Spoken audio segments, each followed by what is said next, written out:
Hello student. कल अपन ने दांत संरचना के बारे में बात की थी, टीथ के बारे में बात की थी। तो अब अपन आहार नल में मुख्य गुहा से आगे की ओर बढ़ते हैं, जिसमें अपने को नेक्स्ट पार्ट टीथ के बाद जो मुख्य गुहा का एक इम्पोर्टेंट पार्ट था अपना टीथ, उसके बाद मुख्य गुहा एक कॉमन पाथवे की तरफ अग्रसर होती है, कॉमन पाथवे की तरफ आगे की ओर बढ़ती है। ये कॉमन पाथवे जो है वो ग्रसनी फेरिंग्स कहलाएगा। ये कॉमन पाथवे इसलिए है क्योंकि मुख्य गुहा तुरंत बाद उपस्थित भाग में जो खुलती है वो पाचन तंत्र और श्वसन तंत्र का भाग है, इसलिए इसे कॉमन पाथवे कहा गया है। कॉमन ये एक मार्ग है जिससे भोजन भी प्रवेश करता है और वायु भी प्रवेश करती है। श्वास एक तरीके से अपन कह सकते हैं कि श्वास लेने का मतलब है कि गैसों का आदान प्रदान करना, गैसों का आदान प्रदान करना। तो गैसों के आदान प्रदान करने के लिए श्वास जो प्रक्रिया होती है वो श्वसन मार्ग के द्वारा होती है। तो श्वसन मार्ग और पाचन तंत्र का ये एक कॉमन मार्ग है, एक सम्मिलित मार्ग है, सम्मिलित भाग है। इस स्थान पर भोजन व वायु एक दूसरे को क्रॉस करते हैं। जैसे अगर अपन बात करें फेरिंग्स की, तो यहीं पर भोजन और एयर, जो वायु, एयर और फूड दोनों एक दूसरे को अक्रॉस करते हैं, एक दूसरे को क्रॉस करते हैं तथा भोजन भोजन नलिका में चला जाएगा यहाँ से, और वह वायु श्वास नलिका में चली जाएगी। तो भोजन को श्वास नलिका में जाने से रोकने के लिए अब ये दोनों जस्ट यहीं पर उपस्थित होती हैं, भोजन और श्वास नलिकाएं यहीं पर उपस्थित होती है। तो श्वास नलिका के ऊपर एक ढक्कन उपस्थित होता है जिसको बोलते हैं एपिग्लोटिस या घाटी ढक्कन। इसका नाम क्या है? घाटी ढक्कन इसका नाम है। अगर अपन बात करें घाटी ढक्कन की, तो घाटी ढक्कन जो है वो मुख्यतः श्वास नलिका के ऊपर उपस्थित ऐसी संरचना है जो स्थिर रहती है। अब वो स्थिर रहती है, उसके जस्ट नीचे श्वास नलिका है। तो जैसे ही कोई भोजन आता है श्वास नलिका ऊपर की ओर अग्रसर होती है।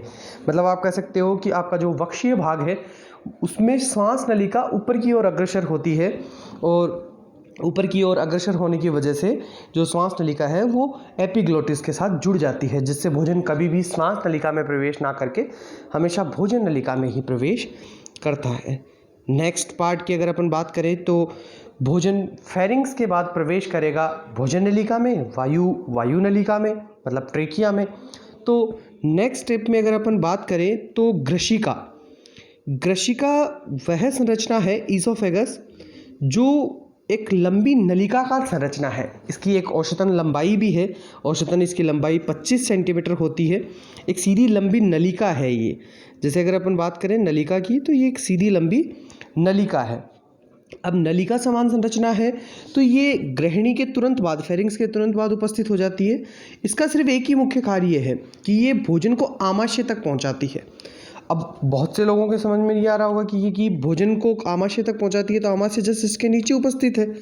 यहाँ पर अगर अपन बात करें आमाशय यहाँ पर उपस्थित है, तो ये भोजन जब नेक्स्ट स्टेप, यहाँ पर कोई भोजन है, भोजन मॉलिक्यूल्स हैं, भोजन के कण हैं छोटे, तो ये भोजन डायरेक्टली पाइप वाइज हैं तो सीधे आमाशय में आकर गिरने चाहिए गुरुत्वाकर्षण बल के अनुरूप, कि गुरुत्वाकर्षण बल इन्हें नीचे की तरफ खींचेगा।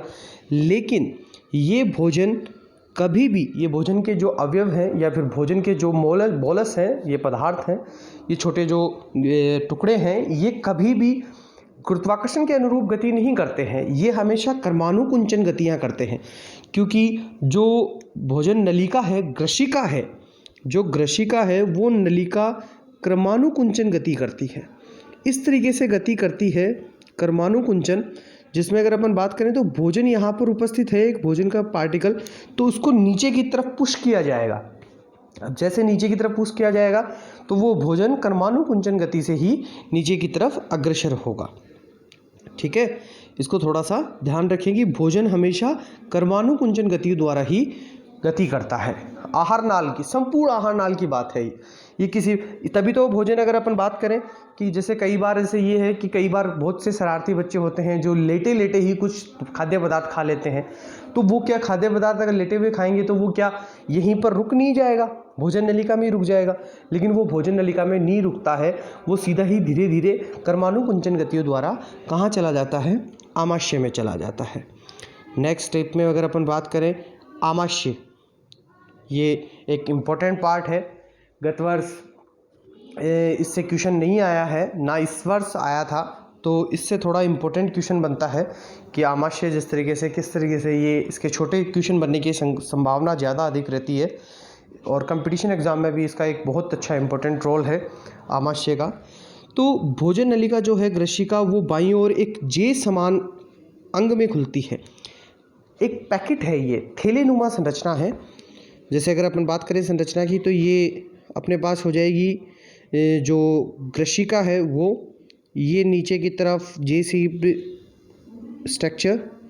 अगर यहाँ पर अगर अपन बात करें तो ये ऊपर की तरफ बंद रहेगा वॉल से। ये आमाशय में खुलती हैं भोजन नलिका, जिसे आमाशय वाला जो भाग है उसे 3 भागों में बांटा गया है। अब इसे बांटा तो गया है 3 भागों में, वो इसके पास उपस्थित अंगों के आधार पर। जैसे अगर अपन बात करें यहाँ ऊपर की तरफ श्वास नाल में यहाँ हृदय उपस्थित होता है। अगर हृदय संरचना की अगर अपन बात करें तो हृदय संरचना यहाँ उपस्थित होती है। तो सबसे ऊपरी भाग जो होता है आमाशय का, वो कार्डियक कहलाता है। क्या कहलाता है? कार्डियक। क्योंकि आप ध्यान रखें, कार्डियक शब्द हृदय के लिए काम में लिया जाता है। कार्डियक शब्द किसके लिए काम में लिया जाता है? हृदय के लिए काम में लिया जाता है। हृदय शब्द जो है उसका मेडिकल वर्ड जो है, टेक्निकल शब्द जो है वो है कार्डियक। तभी तो हृदय रोग विशेषज्ञ जो होते हैं, डॉक्टर्स होते हैं हृदय रोग विशेषज्ञ, उन्हें कार्डियोलॉजिस्ट बोलते हैं। क्या बोलते हैं? कार्डियोलॉजिस्ट। आपने देखा होगा, लिखा हुआ रहता है कई हॉस्पिटल्स में, अगर आप गए हों तो वहाँ लिखा रहता है हृदय रोग विशेषज्ञ, नीचे इंग्लिश में लिखा रहता है कार्डियोलॉजिस्ट। वो एक साइंस की, मेडिकल की लैंग्वेज में लिखा हुआ है, क्योंकि हृदय का जो मेडिकल टर्म नाम है वो है कार्डियक। इंग्लिश में अपन उसे हार्ट बोलते हैं, लेकिन उसका साइंटिफिक जो मेडिकल रीजन है वो वर्ड कार्डियक है। अगर अपन कार्डियक की बात करें तो आमाशय का ये प्रथम भाग है जो भोजन नलिका से भोजन ग्रहण करता है। इस भाग को प्रारंभिक भाग कार्डियक कहते हैं, जो भोजन को पुनः, ये कार्डियक वॉल की बात कर रहा है, जो भोजन को पुनः वापस, ये कार्डियक वॉल। वॉल का मतलब होता है जिसे बंद या चालू करने वाला सिस्टम जो होता है ना, इस तरीके से, वही वॉल यहाँ पर भूमिका निभाएंगे।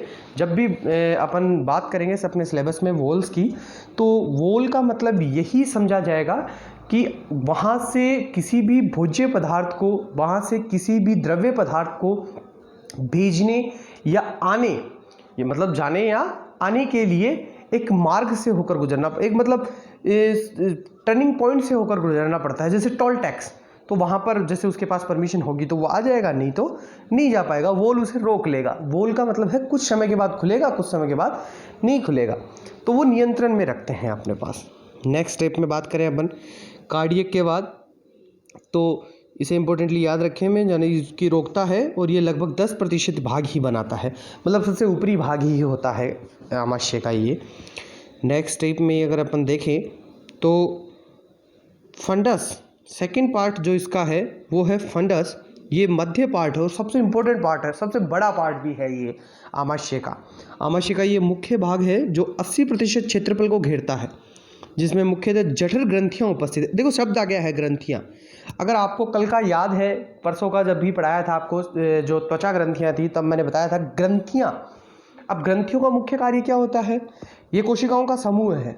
ग्रंथियाँ क्या होती हैं? कोशिकाओं का समूह है। अब ग्रंथियों का मुख्य कार्य क्या होगा कि कोई भी रासायनिक पदार्थ का श्रावण करना, कोई भी रासायनिक पदार्थ का श्रावण करना। ग्रंथियाँ मुख्यतः वैसे रासायनिक पदार्थ के रूप में हार्मोन या एंजाइम का श्रावण करती हैं, तो यहाँ पर अपन सिर्फ एंजाइम की बात करेंगे। जब रासायनिक संबंध में पढ़ेंगे तब हार्मोन्स की बात करेंगे। अंतःस्रावी ग्रंथियों में, अंतःस्रावी ग्रंथियाँ मुख्यतः हार्मोन को ही श्रावित करती हैं, हार्मोन्स को ही श्रावित करती हैं। अब इसमें जठर ग्रंथियाँ उपस्थित हैं, जिनमें 2 प्रकार की कोशिकाएं हैं। इन कोशिकाओं से हर कंपटीशन एग्जाम में इंपॉर्टेंट क्वेश्चन पूछा जाता है और ये यहाँ का सबसे बेस है, तो इसे ज़रूर याद रखें, ज़रूर इसे मोस्ट इंपॉर्टेंट याद रखें। 2 प्रकार की कोशिकाएं जठर ग्रंथियों में उपस्थित होती है। जठर शब्द अपन आमाशय के लिए ही लेंगे। इसमें सबसे इंपॉर्टेंट मुख्य कोशिका होती हैं जाइमोजन कोशिका। जाइमोजन कोशिका जो है, या इनका जो मुख्य कार्य है, इन्हें मुख्य कोशिका क्यों कहते हैं? क्योंकि आप रखना कि इसका मुख्य कार्य यही है, मतलब मुख्य कोशिका इसलिए नाम है क्योंकि आमाशय की ये मुख्य ही जठर ग्रंथियों की कोशिकाएं हैं जो सबसे मुख्य कार्य करती हैं। यहाँ पर इसका मुख्य कार्य है पेप्सिनोजन और रेनिन। यहाँ पर प्रोरेनिन भी आप यूज कर सकते हो शब्द को, प्रो शब्द भी इसे आगे लगा सकते हो। प्रो, जैसे अगर अपन बात करें प्रो शब्द जो होता है PRO या प्रो, तो प्रोरेनिन, यहाँ पर रेनिन तो क्या होता है, सक्रिय है। प्रोरेनिन और पेप्सिनोजन क्या होते हैं, निष्क्रिय होते हैं। एंजाइम का स्रावन करती है जो क्रम से प्रोटीन व मिल्क प्रोटीन का पाचन करता है। क्योंकि पेप्सिनोजन की अगर अपन बात करें तो पेप्सिनोजन जो है वो प्रोटीन का पाचन करता है। जितने भी भोज्य पदार्थ में प्रोटीन होंगे, जैव अणु, उन सब का पाचन आमाशय में कौन सा एंजाइम करेगा, वो एंजाइम है पेप्सिनोजन। लेकिन ये निष्क्रिय है, इसे सक्रिय में बदलने के लिए अभी एक कोशिकाएं और हैं ऑक्जेंटिक, वो HCl का स्रावन करके उसको सक्रिय रूप में परिवर्तित करेंगी। प्रोरेनिन से कई बार क्वेश्चन पूछा गया है। प्रोरेनिन तो निष्क्रिय है, रेनिन सक्रिय है। रेनिन का मुख्य कार्य है मिल्क प्रोटीन को, ये मिल्क प्रोटीन है। मिल्क प्रोटीन का नाम क्या है, केसीन। याद रखें, दूध में मिलने वाले प्रोटीन को क्या कहते हैं, कैसीन। कैसीन है दूध में मिलने वाला प्रोटीन। जो इसका पाचन कौन करता है, अब देखो सबसे इंपॉर्टेंट बात, अगर अपन बात करें छोटे बच्चों की, नवजात शिशु की, 6 महीने तक के बालक की या 1 वर्ष तक के बालक की, तो उसका मुख्य जो भोजन अवयव होता है वो सिर्फ होता है माता का दूध। आप कह सकते हो वो अपनी मदर फीडिंग पर ही डिपेंड रहता है, या फिर एक्स्ट्रा में भी वो सिर्फ दूध को ही गेन करता है, मिल्क को ही। तो उसमें सबसे ज़्यादा सक्रिय आमाशय वाला जो एंजाइम है वो रहता है रेनिन। लेकिन धीरे धीरे बाल्यावस्था के बाद युवावस्था के दौरान ये एंजाइम, रेनिन एंजाइम, इसका स्रावन निष्क्रिय होने लग जाता है, कम होने लग जाता है, इसका लेवल गिरने लग जाता है। तो आप ध्यान रखें कि बाल्यावस्था में रेनिन सबसे इम्पोर्टेंट है। जैसे अगर अपन बात करें गाय के बछड़े की, काल्फ की, तो काल्फ में सबसे ज़्यादा इम्पोर्टेंट मिलता है रेनिन एंजाइम, क्योंकि वो भी दूध पर ही निर्भर रहता है। नेक्स्ट स्टेप में बात करें सेकंड कोशिकाएं कौन सी हैं, तो सेकंड कोशिकाएं हैं ऑक्जेंटिक कोशिकाएं। ये इनसे भी इम्पोर्टेंट क्वेश्चन बना है। इन कोशिकाओं का मुख्य कार्य होता है HCl का स्रावन करना। अब ये HCl जो है वो बहुत प्रबल अम्ल है। इसका मुख्य कार्य देखो क्या है कि एक तो निष्क्रिय अवस्था में उपस्थित पेप्सिनोजन और प्रोरेनिन, कौन से, प्रोरेनिन एंजाइम को सक्रिय अवस्था में परिवर्तित करता है, तथा साथ ही भोजन के साथ आए सूक्ष्म जीवों को नष्ट भी करता है। क्योंकि HCl बहुत खतरनाक है, तो ये भोज्य पदार्थों के साथ आए हुए सूक्ष्म जीवों को भी क्या कर देता है, नष्ट कर देता है। अब यहाँ पर अपन समझते हैं थोड़ी बहुत देर आमाशय की संरचना को। जैसे अगर अपन बात करें आमाशय की संरचना को, तो ये क्या पार्ट हो गया, ये क्या है, ग्रशिका। क्या है, ग्रशिका। ईसोफेगस, भोजन नलिका। भोजन नलिका से भोजन पूछा, 10% पार्ट जिसको अपन बोलते हैं कार्डियक पार्ट, फिर 80% कार्ड पे पहुंचा तो वो है फंडस पार्ट, और फिर सबसे लास्ट में पहुंचेगा 10% और पार्ट में पाइलोरिक पार्ट में। ये आमाशय के अंदर, और यहीं पर जठर ग्रंथियां होती हैं समूह में, जिनके अंदर अपन ने 2 प्रकार की कोशिकाएं देखी। जाइमोजन मुख्य कोशिकाएं जो पेप्सिनोजन और प्रोरेनिन एंजाइम का स्रावन करेंगी, और एक ऑक्जेंटिक सेल्स जो HCl का स्रावन करेंगे। नेक्स्ट स्टेप में चलते हैं अपन, सबसे लास्ट वाला पार्ट। अगर लास्ट वाले पार्ट की अगर अपन बात करें, पाइलोरिक पार्ट, आमाशय का अंतिम भाग जो छोटी आंत्र के प्रथम ग्रहणी भाग में खुलता है, ये सबसे अंतिम भाग है। अब इससे भोजन सीधा कहाँ प्रवेश कर जाएगा, यहाँ से भोजन प्रवेश कर जाएगा सीधा छोटी आंत्र में, क्योंकि यही क्रम निर्धारित रहेगा। मुख गुहा से ग्रसनी, ग्रसनी से ग्रशिका, भोजन नलिका, भोजन नलिका से आमाशय, आमाशय से छोटी आंत्र, छोटी आंत्र से बड़ी आंत्र, बड़ी आंत्र के मलाशय भाग में अवशिष्ट पदार्थ इकट्ठित हो जाएंगे, जहाँ तक भोजन का संपूर्ण पाचन हो चुका होगा, और उस अवशिष्ट भोज्य पदार्थों को बहिक्षेपण विधि द्वारा नियमित समय से बहि त्याग कर दिया जाएगा। तो प्रथम भाग ग्रहणी भाग में खुलता है। इस भाग के अंतिम भाग पर पाइलोरिक वॉल होता है, जिसका मुख्य कार्य भोजन को पुनः आवागमन से रोकना जाता है। पुनः आवागमन को रोकने के लिए पाइलोरिक वॉल होता है। पाइलोरिक वॉल इसलिए नाम लिया गया क्योंकि पाइलोरिक पार्ट के पास ये प्रेजेंट होता है। अब यहाँ से नेक्स्ट स्टेप पर पहुँच जाएंगे अपन छोटी आंत्र के बारे में।